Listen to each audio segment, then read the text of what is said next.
Assalamualaikum warahmatullahi wabarakatuh. Alhamdulillah wassalatu wassalamu ala Rasulillah wa ala alihi wa sahbihi wa man walah. Wala hawla wala quwwata illa billah. Wala hawla wala quwwata illa billah. Wala hawla wala quwwata illa billah al-aliyyil azim. Amma ba'd. Semua manusia pernah duduk di alam roh. Semua roh. Start daripada roh Nabi Adam sampai roh yang paling last sekali umat Nabi Muhammad pernah berhimpun macam ni. Roh saja. Kemudian baru Allah pilih masa untuk roh itu masuk dalam rahim, dilahirkan. Kita Allah pilih untuk hidup 2018. Di alam roh sana masih berbaki roh-roh yang sudah Allah cipta. Faham kan? Habis alam roh. Kemudian kita pindah ke alam rahim.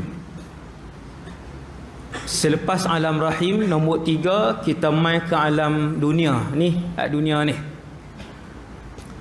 Habis alam dunia, kita akan pi ke satu alam, iaitulah nama dia alam barzakh. Maka dengar elok-elok supaya dia tidak terlalu terkejut dengan benda-benda baharu yang akan dia saksikan. Yang keempat, barzakh. Dah ada orang pi. Atuk kita dah pi, Tok Wan kita sudah pergi. Kalau esok kita mati, maka esoklah kita akan melihat alam barzakh. Yang kelima, iaitulah alam yang terakhir. Dia bukan barzakh tetapi namanya akhirat. Barzakh bukan akhirat, tetapi dia adalah alam yang keempat. Faham kan? Roh, rahim, dunia, alam barzakh, kemudian alam yang terakhir, penentuan untuk menjadi warga negara syurga buat selama-lamanya, ataupun penentuan untuk menjadi buat selama-lamanya warga negara neraka, wal'iyadzubillah. Tahu apa ayat? Kullu nafsin dha'iqatul maut. Setiap yang ada nyawa akan rasa sakit mati. Setiap yang ada nyawa akan merasakan kematian.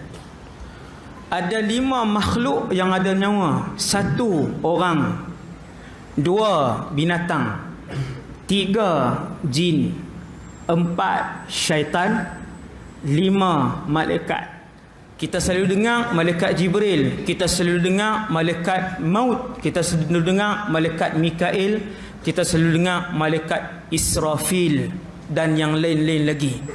Semua malaikat ni akan merasakan bagaimanakah sakitnya mati, termasuk malaikat yang diciptakan untuk meranggut keseluruhan yang bernyawa di atas muka bumi Allah satu ketika nanti.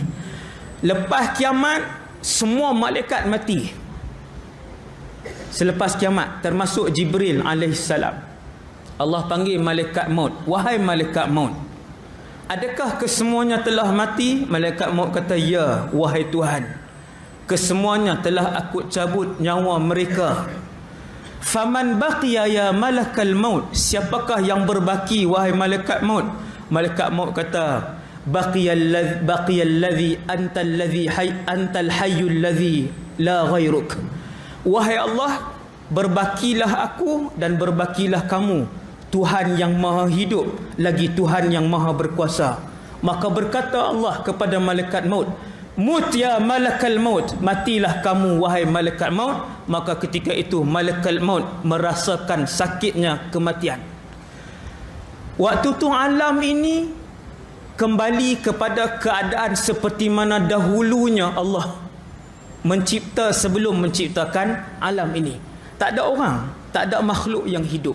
Waktu tu Allah tanya kepada semua orang, kepada semua makhluk yang telah pun mati, yang tidak mendengar pun, Allah Ta'ala tanya, limanil mulkul yaum, hari ini kerajaan milik siapa? Kata Allah.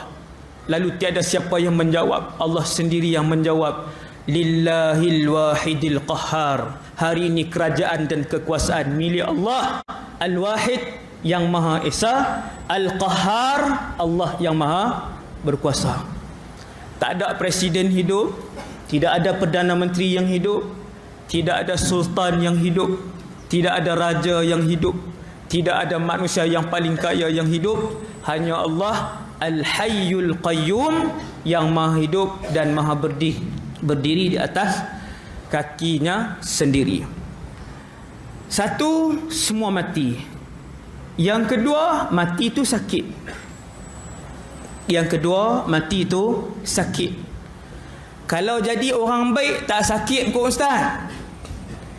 Baik terang mana pun, mati itu menyakitkan. Termasuk manusia yang paling baik di dalam alam ini, Rasulullah sallallahu alaihi wasallam. Sebut nama Nabi, kita tak boleh sebut dah siapa yang paling baik lepas Nabi, tak ada.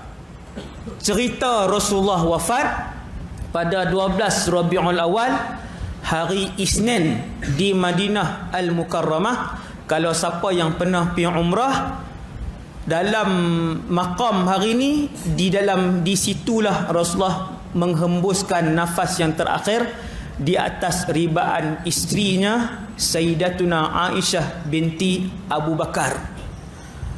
Beberapa jam sebelum Nabi wafat, Nabi pitam. Kemudian Nabi jaga. Nabi buka mata dia, Nabi tengok. Nabi cuba untuk duduk, tetapi Nabi terus jatuh kembali. Lalu ahli keluarga Nabi menyapukan ke muka Nabi air untuk memberikan kesegaran kepada Nabi. Nabi pun buka mata dia setelah disapukan air ke seluruh badan. Nabi cuba bangun, kemudian Nabi jatuh kembali.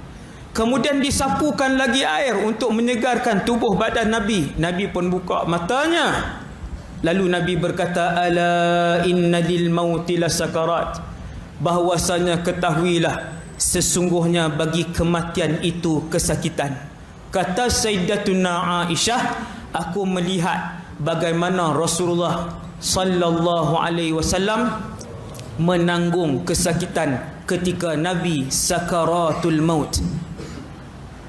Manusia paling baik dalam alam sakit untuk mati. Kita